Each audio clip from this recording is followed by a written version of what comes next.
Malam ini spesial judul kita, lagi hits. Ipar adalah maut. Dan ini pernah ada filmnya. Dan judul ini, Ipar adalah maut, ini hadis Nabi. Ya Rasulullah, bagaimana pendapatmu tentang ipar? Jawaban Nabi singkat, ipar adalah maut.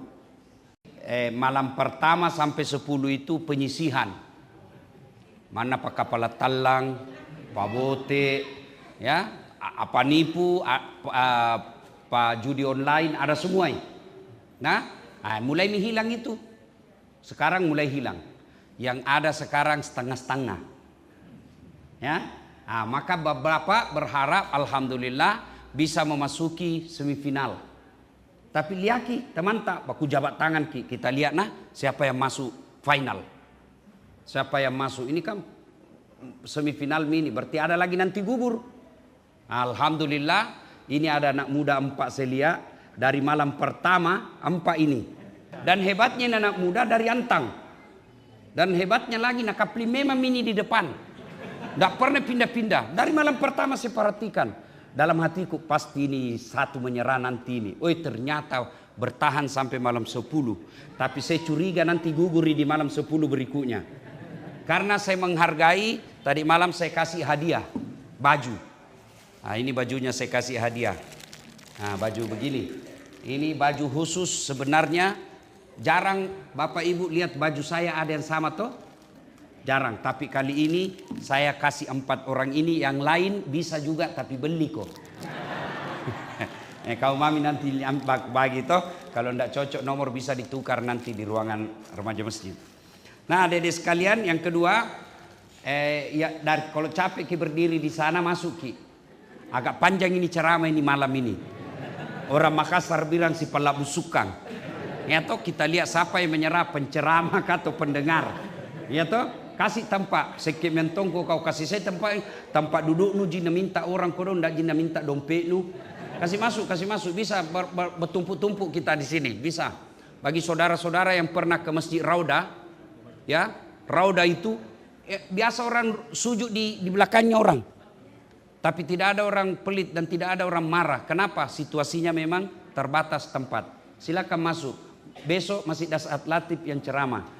Kalau bisa datang lebih awal. Kalau perlu di sini buka. Ku kasih buka. Kalau ndak ada maluta ku kasih juga uang belanja. Oke, malam ini spesial judul kita lagi hits. Ipar adalah maut. Dan ini pernah ada filmnya. Dan judul ini Ipar adalah maut, ini hadis Nabi. Nabi pernah berkata dalam sahabatnya, saudara-saudara sekalian, berhati-hatilah menemui perempuan. Itu hadis Nabi. Berhati-hatilah kalian menemui perempuan. Lalu ada kaum Ansar, sahabat Nabi itu ada 2 waktu itu. Ada sahabat Muhajir, ada sahabat Ansar. Muhajir itu orang-orang sahabat Nabi yang pindah sama-sama Nabi dari Mekah ke Madinah. Itu namanya muhajir. Ya. Ada juga orang namanya muhajir. Nah, yang kedua, ada yang disebut kaum Ansor, yaitu orang-orang Madinah, penduduk asli Madinah yang menyambut Nabi dan beriman kepada Nabi. Adik-adik sekalian, tidak semua itu orang disebut sahabat Nabi. Sahabat Nabi itu terbatas. Sahabat Nabi itu 4 syaratnya, Bu. Hafal kau ini. Siapa tahu di akhir ceramah ada kuis, dapat kau hadiah. Yang pertama, hidup sesama dengan Nabi. Berarti orang yang boleh disebut sesama dengan Nabi, satu syaratnya. Tapi apa semua sesama dengan Nabi langsung masih disebut sahabat? Tidak. Dia harus ketemu dengan Nabi. Ada orang sesama dengan Nabi, tapi tidak pernah ketemu. Tidak boleh disebut sahabat. Satu hidup di Makassar, satu hidup di Jeneponto. Sama-sama hidup 2024. Tapi tidak pernah ketemu. Tidak pernah sahabat. Namanya sesaman dan ketemu. Syarat kedua. Syarat ketiga, beriman kepada Nabi. Ada orang hidup sesama dengan Nabi, ketemu dengan Nabi, tapi tidak beriman kepada Nabi. Tidak boleh disebut. Siapa? Abu Lahab. Itu ketemu sama Nabi itu. Sesama dengan Nabi. Tapi tidak beriman kepada Nabi. Dia bukan sahabat. Musuh. Apakah sudah beriman kepada Nabi? Semua lalu disebut sahabat. Ada syarat keempat. Wafatnya pun tetap beriman kepada Nabi. Ada. Beriman kepada Nabi. Ketemu dengan Nabi. Sesama dengan Nabi. Tapi dia bukan sahabat. Kenapa? Akhirnya dia murtad. Namanya Abdullah bin Ubay.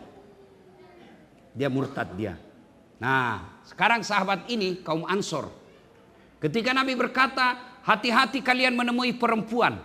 Lalu sahabat Ansor ini berkata, ya Rasulullah, bagaimana pendapatmu tentang ipar? Bertanya ini kaum Ansor, orang Madinah. Ya Rasulullah, bagaimana pendapatmu tentang ipar? Jawaban Nabi singkat, ipar adalah maut.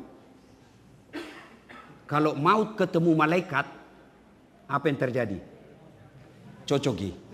Malaikat maut. Apa nak cari malaikat maut? Apa nak cari? Ruh, nyawa. Berarti ipar kalau salah kelola dia menjadi malaikat. Malaikat maut. Apa nak cabut? Bukan nyawamu. Apa? Sakinah. Dia akan mencabut sakinah dalam rumah tanggamu. Apa itu sakinah? Ketentraman jiwa. Nah, kalau rumah tanggamu sudah tidak ada ketentraman jiwa, berarti tujuan berumah tanggamu sudah tidak tercapai. Itulah orang katakan, kalau kita orang Indonesia, kalau ada orang menikah, semoga samawa. Atau dibilang samawa kidi. Nah, dia akan mencabut rohnya. Apa rohnya itu? Sakinah. Sakinah itu bahasa Indonesianya ketentraman jiwa. Nah, supaya iparmu itu tidak menjadi mencabut rohnya rumah tanggamu, bagaimana caranya? Apa boleh buat? Dia ikut dari kampung, datang dari Pinrang, kuliah. Nah, adiknya istri, beda 1 tahun. Istri tak iku-ikuliknya mamaknya, gelap. Adiknya iku-ikuliknya bapaknya. Keturunan Manado. Oh, putih. Malaikat mautnya ada di rumahmu. Aja macapa, Bu, aja macapa. Maka bagaimana caranya? Nabi menaturkan, kasih cara satu. Jangan bersentuhan. Itu dulu. Jangan kau coba-coba. Nabi bilang, iparku jitu. Adikku ji. Hati-hati kok. Kalau situasi normal tidak ada masalah. Tapi situasi masuk setan, masalah. Makanya ibu-ibu, kalau mau bawakan minuman, jangan suruh adik tak. Bapak-bapak, ipar itu bukan cuma perempuan. Laki-laki juga. Kamu mukamu, ya pas-pasan. Kak adikmu badada. Seperti artis. Glowing. Bodinya tawa seksi bodinya. Putih, rambutnya seperti rambut Korea. Baru istrimu suka Korea-Korea. Nah kau tantara yang apa itu tuh? Gelap-gelap sedikit mukanya. Hati-hati kok. Maka yang baik, jangan dia yang bawakan, jangan iparmu bawakan sesuatu yang bisa membuat dia bersentuhan. Bawa ite, begitu namanya pegang, nak kasih, iparna langsung ambil tong, bersentuhan, masuk setan. Biar jabat tangan tidak boleh. Ipar itu orang yang bisa dinikahi. Bukan mahram. Kalau mahram tidak bisa dinikahi. Ipar bisa dinikahi kapan? Ketika istrimu meninggal atau suamimu meninggal. Orang Bugis bilang, lete akan nguluang. Boleh. Maka tidak boleh berjabat tangan. Ini selesai lebaran nanti nih. Kalau dia jabat tangan, lihat-lihat saya. Waspadai. Liaki memang tongi. Beda itu jabat tangan adik kakak dengan ada apa-apa. Pertama kalau jabat tangan biasa, intinya jangan kode, jangan nih. Lebih baik begini saja. Kenapa? Setan masuk. Saya sama mahasiswiku di Unhas yang cewek, enggak mau jabat tangan. Kenapa? Dia masih muda. Saya enggak muda. Dia cantik, saya enggak gagah bos, bohong kok. Tapi saya tahu saya tidak gagah, tapi saya penuh pesona. Mana betul mau semua kau foto sama saya toh? Iya, maka saya tidak mau jabat tangan. Kenapa? Ketika jabat tangan, nah halus tangan nah apa? Langsung setan bisik kok. Lama-lamai. Masuk setan. Maka kalau jangan coba-coba. Kasih tahu adekmu yang menjadi ipar. Kasih tahu, dek, saya tidak mau lihat kau jabat tangan. Tidak boleh kau jabat tangan. Nah suami itu suamiku. Justru bahaya. Nanti kau jatuh cinta sama dia. Tidak mungkin saya jatuh cinta. Yang saya takutkan kalau dia jatuh cinta sama kau. Jangan, setan bisa masuk. Maka syarat pertama kalau berumah tangga sama terpaksa tinggal ipar di rumah karena dia kuliah atau kerja kasihan atau magang nih. Jangan pernah dia jabat tangan. Yang kedua, jangan mempertontonkan aurat. Nah iparku ji, normal, tidak ada masalah. Masuk setan. Apalagi pun anak cini-cini kinjawa bahaya ya. Namanya intelek. Kau tahu anak muda tuh itu dibilang intelek tuh. Intip itu. Bajuna. Kelihatan kalepakna. Kelihatan ini. Baru putih. Baru duduki. Begini carana duduk. Oh, meci elomu bos. Dia bilang bapakku. Dulu waktu masih hidup bapakku almarhum. Dia bilang. Komita ko anak darah nak. Mupoji. Amicu ko. Ajak mo maelomu. Kada peko tani yang maelo ko kedo cari doe. Bagaimana ndak ditelak kalau goyang ini Pak? Maka jangan mempertontonkan aurat. Ya, dia laki-laki, auratnya mana? Pusat sampai di bawah lutut. Jadi kalau bapak-bapak punya betis sama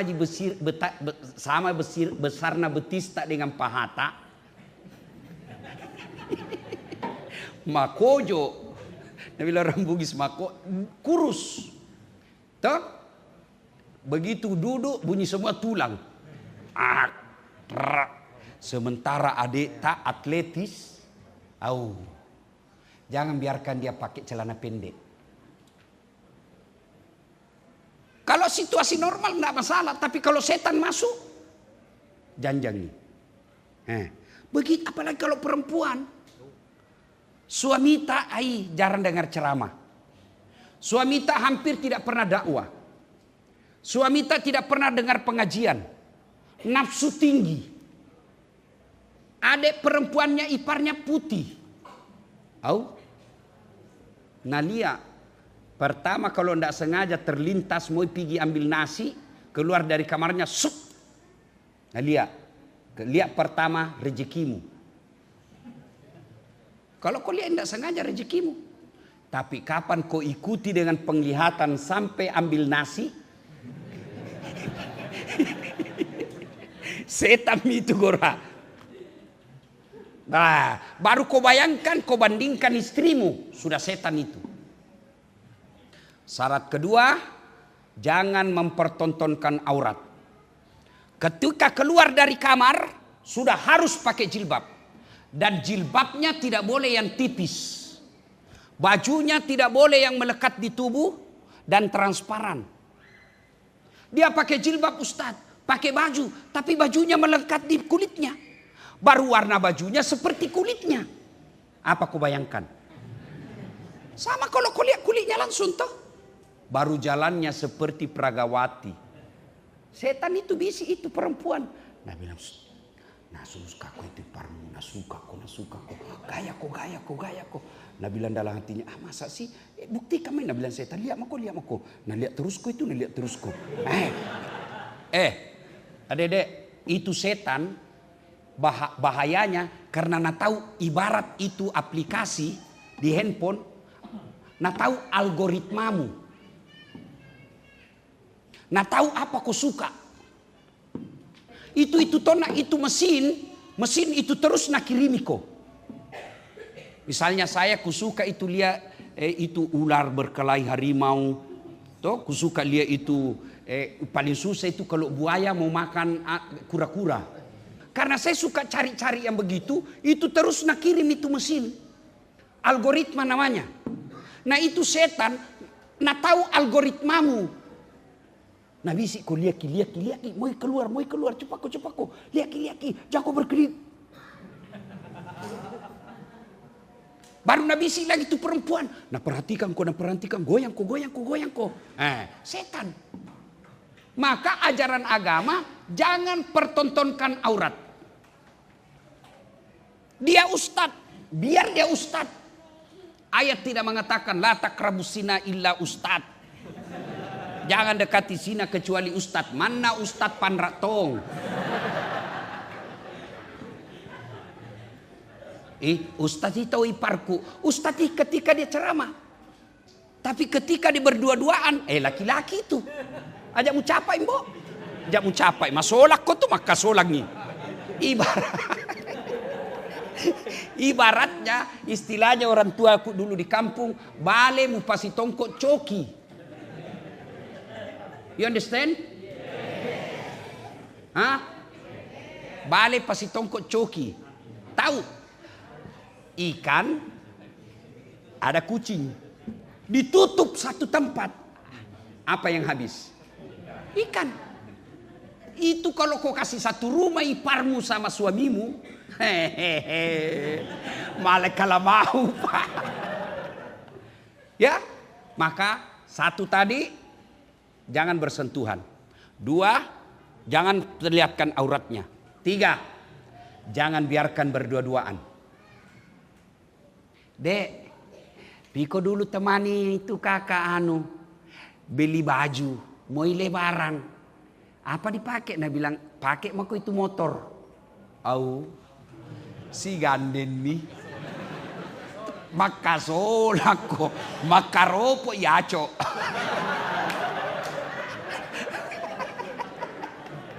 Iya. Tadi ini laki-laki tidak ada niatnya. Nggak tulus tadi, tapi setan provokasi. Apa? Rengi. Rem. Nah rem depan. Tadinya juga cewek ini tidak ada niat. Tapi karena ada sentuhan. Wah, nah bilang ini yang laki-laki. Original. Di situ mulai setan masuk. Ketika itu dia respon, setan tahu algoritma. Dia tahu, saling merespon. Pintu pertama setan sudah masuk. Maka setan akan berupaya menciptakan orang ini selalu berduaan. Cari alasan. Kalau alasan, ya iparmu laki-laki, nah, kan tidak selalu itu bahwa laki-laki yang suka ipar. Tidak, ada tuh perempuan suka ipar. Sama aja semua itu. Coba kalau laki-laki, vulgar caranya, perempuan malu-malui. Memendam rindu namanya. Kalau laki-laki kan tidak suka memendam. Iya. Coba lebih dek. Kalau bertobat itu laki-laki, kalau menangis sih. Perbedaannya laki-laki dengan perempuan. Kalau laki-laki itu menangis, apa nak tutup? Matanya itu. Kalau perempuan apa? Mulutnya. Nah tahu ini sumber 2 emang pakai solang. Perempuan mulut kenapa? Suka gosip. Laki-laki suka memandang. Nah, maka jangan biarkan berduaan. Itu mi kalau ada wantak penting tong itu ada CCTV. Bisa dilihat di rumah. Kapan kau pernah lihat ki berduaan lama di meja makan kah itu, ruang tamu kah itu, di depan rumah kah itu bercengkrama, kamu laki-laki bodoh kalau kau tidak tahu itu ada sesuatu. Karena ada namanya bahasa tubuh. Misalnya ini perempuan yang suka iparnya. Kebetulan ini suaminya takut istri. Nah bilang istrinya, Pak, Piko dulu beli beras. Habis beras. Nah bilang itu mau adek mau suruh belajar nih. Banyak PR-nya. Lagi praktik. Pergi. Itulah setan berupaya menciptakan bagaimana caranya supaya bisa berduaan. Yang ketiga. Masuk mi waktu di. Cukup mi kapan karena mau mi orang sama tempat terawih. Hah? Belum pi? Si tahangan orang. Oke. Si pacapu gitu sampai sahur. Jantung bisa sahur. Jantung taleka. Ya. Nah, yang berikutnya. Bapak Ibu saudara-saudara sekalian, jangan pernah dia kau biarkan bertatapan mata. Itu perintah Nabi. Itulah sebabnya agama mengatakan Quran, kalau kau melihat seseorang perempuan dan kau senang kepadanya, tundukkan pandanganmu. Itu ipar, bukan mahram. Pasti dia punya godaan. Maka jangan pernah biarkan dia bertatapan mata. Kalau kau lihat, kalau perlu lempar. Wih, apa kau lihat? Barang bagus. Ya, Bapak saudara-saudara sekalian. Kalau kau biarkan, maka pasti rumah tanggamu akan terancam. Kalau kau sudah melihat gejala-gejalanya, solusinya apa? Satu, kasih pindah cepat. Kalau sudah kau tahu, seringi bertatap mata, seringi bersentuhan kulit, sering dia keluar sama-sama, itu sudah ajal menjemput. Ajal itu naik turun minapasnya rumah tanggamu. Maka solusinya pindahkan dia. Kasih kosi. Nanti macam-macam, lebih baik kau selamatkan rumah tanggamu biar dia hancur kalau mau hancur. Lebih baik kau rumah tanggamu. Ada namanya asas prioritas. Lebih baik, lebih utama kau selamatkan rumah tanggamu sendiri yang kau sudah punya anak daripada kau lindungi itu dan merusak rumah tanggamu. Dan itu banyak terbukti toh. Banyak terbukti. Karena dianggap selalu ini barang biasa. Tidak, ini bahaya. Bara api yang bisa satu saat dia akan meletup. Kalau penyakit bundang. Bisul. Sedikit meletus itu bisulmu. Maka pertama pindahkan dia. Kalau dia sudah baku suka sekali, bahaya nih. Karena tidak mungkin kau menikah kalau pembantunya Gina suka, masih ada peluang menikah. Poligami namanya, boleh. Boleh kalau poligami dengan pembantu boleh. Tapi masa tonsi dikalaki sama pembantu ibu? Pacetong ini bu. Iya toh. Tapi kalau saudara namanya ipar, tidak boleh orang menikah dengan perempuan yang bersaudara atau laki-laki yang bersaudara. Kita bukan binatang. Jalan keluarnya tadi adalah minta doa cepat sakaratil maut. Itu atau ceraikan. Tapi begitu kau ceraikan dan kau nikah lagi dengan adiknya, kamu akan menjadi sampah masyarakat di kalangan masyarakat. Nah, Bapak saudara-saudara sekalian, selanjutnya bagaimana memelihara rumah tangga yang lebih harmonis, kita lanjutkan insya Allah sebentar subuh. Karena kalau terlalu lama juga ada yang mau tarawih 20, ya. Cukup mendengar ceramah dulu, kita lanjutkan lagi sebentar subuh dan besok. Terima kasih, selamat memasuki semifinal. Saya sampaikan juga Bapak Ibu, insya Allah 10 malam terakhir di sini kita itikaf. Mau bermalam di sini boleh, dengan catatan bawa pelapis supaya tidak bebe. Mau tidur di sini saya bolehkan. Yang penting yang tidak boleh bebe. Ya, kalau mau ki pale tidur bawa ki bantal supaya bebe tak jatuh di bantal. Tidak ada ya kita kasih begini pilihan terakhir. Kalau keluar kalau keluar isap sendiri nih. Nah, bagaimana bukanya sahurnya Ustadz? Kita sediakan sahur. Ya, kita sediakan sahur. Sahur kita sediakan tentu tidak seperti sahurnya pengusaha. Karena saya bukan pengusaha. Kalau ada yang mau bawa pas sahur dari rumah boleh, ya. Nah, ini kemudian kita akan juga lakukan, kami lagi usaha mudah-mudahan 10 malam terakhir ada videotron di luar supaya yang di luar tetap bisa menyaksikan imam dan penceramah. Ya. Kemudian 10 malam terakhir itu biasanya ibu-ibu bertengkar. Gara-gara apa? Kapling. Nggak ada orang, nggak ada sejadahnya. Di sini nggak berlaku. Biar ada sejadahnya, nggak ada orangnya, lipat sejadahnya simpan di pinggir. Ya, dia kapling dari duhur. Nenek Nupata. Ya, siapa yang duluan datang itu? Ya. Kemudian ada yang pernah tanya, Ustadz, bolehkah kita ambil bibit ikan karena ini berkah? Boleh, tapi tidak boleh pakai jala. Tidak boleh pakai pancing. Turun ku sendiri tangkap. Boleh, mau ambil sendiri, semua boleh, tapi pakai tangan. Ya, demikian mudah-mudahan ada manfaat. Lebih dan kurangnya mohon dimaafkan. Selamat menunaikan ibadat tarawih. Mohon berkenan Bapak Ibu ya, yang saudara-saudara agak sempit, kita bersempit-sempit saja. Mudah-mudahan keikhlasan kita bersempit memberi tempat orang di luar menjadi amal jariah di sisi Allah. Sikum wa nafsi bitaqwallah, fastabiqul khairat. Assalamualaikum warahmatullahi wabarakatuh.